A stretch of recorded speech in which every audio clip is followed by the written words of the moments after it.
Coming up on 641, for many, owning a home is a key part of the American dream, but for the average person, that dream is becoming harder to realize. Especially here at home. As we wrap up our summer housing series, 10 Investigates Emerald Morrow looks into the growing homeownership gap and why it's so hard to close.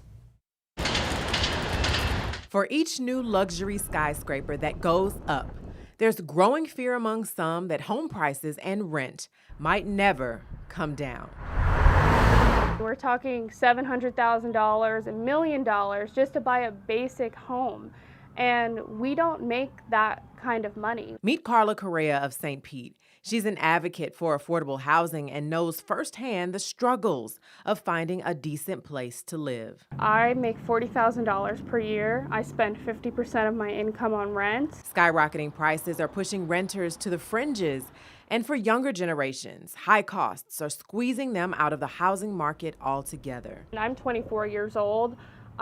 Nobody I know is thinking about buying a house. Millennials, buying a house is a pipe dream. It has changed significantly. It's something Realtor Keela McCaskill says she sees all the time. But a lot of them are not able to purchase in this market if they don't have, they're not one of the certain type professionals or have parents that can contribute to the purchase.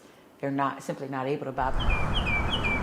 And for those young and old who can, options are limited. You may not be able to get your first choice. And for some, that's unfortunate. You may not get your second choice, but by the time you get to the third option, you might be able to secure what you would call your piece of the American dream. And sometimes that third option is in a neighborhood undergoing rapid change. For example, in Soho. You may not be able to move in Soho because of the price, so you have to boot on over to NoHo, which is really West Tampa. So now you can find a home in West Tampa that's rebranded, some of it. NoHo, it's less expensive in terms of taxes, it's less expensive in terms of insurance, and it's likely a lower price to purchase the home. But as people move in and values rise, McCaskill says longtime residents might find themselves pushed out. In Tampa, particularly neighborhoods like West Tampa, that predominantly affected a lot of the Black, indigenous people of color. It's something Ron Presley knows well. We first met him 7 years ago on his front porch in West Tampa as the neighborhood was beginning to change. What they're saying is that we're changing the neighborhood and making it more attractive to live. But it's all about the dollar. It's all about what they're going to make off of it. Today, he lives in a different Tampa neighborhood, but observes the hold gentrification has on West Tampa. The neighborhood I left, if you don't have the income, you can't go in there. You will not be able to move in there. The price of housing has more than doubled in West Tampa. It's a microcosm of the larger housing landscape, with median home prices above $380,000.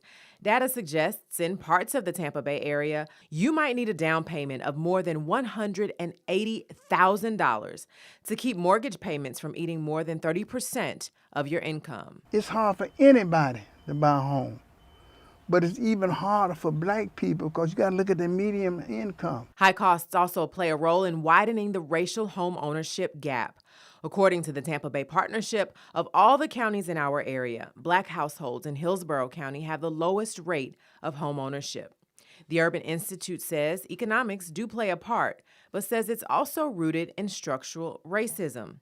The Institute says, quote, redlining, restrictive covenants, and other explicitly racist policies limited home ownership for Black families, while the GI Bill and other policies enacted in the aftermath of World War II supported home ownership for white families. Black and brown people are disproportionately impacted by the system because of the legacy of slavery, racism, Jim Crow, all of the history that has gone into this country.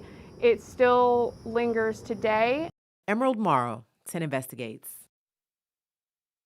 Realtors say the market won't always be as tough, but that aspiring home buyers should still prepare themselves for home ownership by doing things like building credit, minimizing your debt, and maintaining consistent employment. Yeah, they also encourage considering 203K loans, which are backed by the federal government and can help you finance a home that needs repairs.